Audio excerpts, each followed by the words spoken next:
আসসালামু আলাইকুম সম্মানিত দর্শক, আজকে যে বিষয়টি নিয়ে কথা বলবো সেটি হচ্ছে কানের সামনে অনেকেরই দেখা যায় যে খুব ছোট্ট একটি ছিদ্র রয়েছে।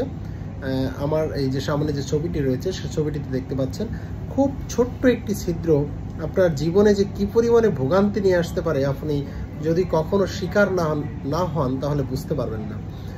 আমি ভিডিওতে দেখবেন যে একটি ছবি দিয়ে রেখেছি যে এই বাচ্চাটির এই ছোটকাল থেকে এই ছিদ্রটি দেখতে পেয়েছেন তার বাবা মা, কিন্তু অবহেলা করে যে এই ছোট ছিদ্র আসলে এটি জন্মগত একটি সমস্যা, এখানে তার কিছুই হবে না, সে ভালো থাকবে। কিন্তু আলটিমেটলি যেটি হয়েছে সময়ের ব্যবধানে এই ছিদ্রটিকে বলে প্রি অরিকুলার সাইনাস।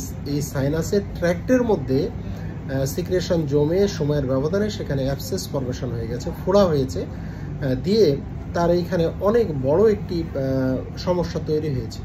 আসলে এটি কিন্তু শুরুতেই যদি সমাধান করা যেত তাহলে এই ধরনের ঝামেলা তার আর পোহাতে হইতো না।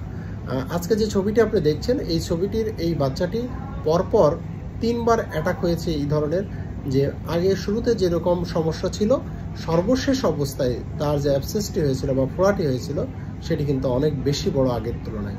তাই আমি বলবো এই ধরনের প্রি অরিকুলার সাইনাস যদি কারো থেকে থাকে তবে অবশ্যই একজন শিশু সার্জারি বিশেষজ্ঞকে দেখিয়ে নিন এবং সমস্যাটির সমাধান করে নিন। ধন্যবাদ। আসসালামু আলাইকুম।